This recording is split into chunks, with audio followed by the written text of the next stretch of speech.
मैंने कभी नहीं सोचा था कि मेरी दादी की मौत मुझे एक ऐसी जगह ले जाएगी जहां सिर्फ यादें नहीं थीं, बल्कि कुछ ऐसा भी था जो अब भी सांसें ले रहा था। राजस्थान के एक दूर दराज गांव में स्थित वो पुरानी हवेली मेरे खानदान की विरासत थी और अब मेरी जिम्मेदारी। गांव वालों ने चेतावनी दी, तहखाने को मत खोलना, उस पर हमेशा ताला रहा है। लेकिन इंसानी फितरत जिज्ञासा की गुलाम होती है। मैं राजेश जब पहली रात हवेली में रहा, हवेली की दीवारें ठंडी और सांस सी लग रही थीं। मुझे नीचे से किसी के चलने की आवाजें आईं। उस रात मैंने सपना देखा, एक बच्चा लहूलुहान तहखाने की सीढ़ियों पर बैठा रो रहा था, पर जैसे ही मैं उसके पास गया, उसने मुझे देख के मुस्कुरा दिया। सुबह उठते ही मैं तहखाने की तरफ दौड़ा, पर वहां कुछ नहीं था, सिर्फ धूल, मकड़ियां और एक बहुत पुरानी लकड़ी की सीढ़ी जो नीचे जाती थी। नीचे जाकर मुझे एक कमरा मिला जिसकी दीवारों पर हमारे पूर्वजों की तस्वीरें थीं।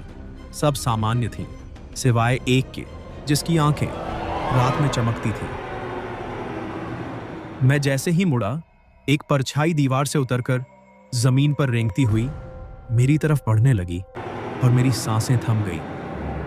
मैं चीख भी नहीं पाया। वो परछाई जैसे मेरी चेतना को निगल गई। जब होश आया, मैं तहखाने में अकेला था और मेरी निगाह उस जली हुई डायरी पर पड़ी। मुझे वहां एक पुरानी डायरी मिली। डायरी खून से लथपथ थी। उस पर लिखा हुआ था, सीढ़ियां मत गिनना, कभी मत गिनना। मेरी जिज्ञासा अब डर से बड़ी हो चुकी थी। मैंने सोचा, सीढ़ियां ही क्यों? और उस रात मैं नीचे गया और उन्हें गिनने लगा। सीढ़ियां खत्म ही नहीं हो रही थीं। 30, 40, 70। मेरे गले से आवाज ही नहीं निकल रही थी। और तभी किसी ने पीछे से कहा, अब तू भी हमारा है। जब मैं पलटा, मैं तहखाने में नहीं था, मैं कहीं और था। वो सीढ़ियां मुझे वहां ले गईं, जहां न रोशनी थी न वक्त।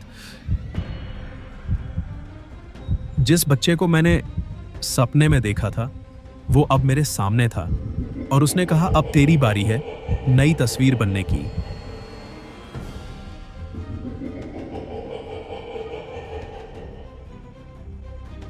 गांव वाले कहते हैं कि हवेली फिर से बंद हो गई है। कोई भी तहखाने के पास नहीं जाता, लेकिन रात को वो सीढ़ियां खुद ब खुद खुल जाती हैं और कोई और नीचे चला जाता है। अगर वीडियो पसंद आया हो तो लाइक, शेयर और सब्सक्राइब जरूर करें। फिर मिलेंगे एक और डरावनी और रोमांचक कहानी में।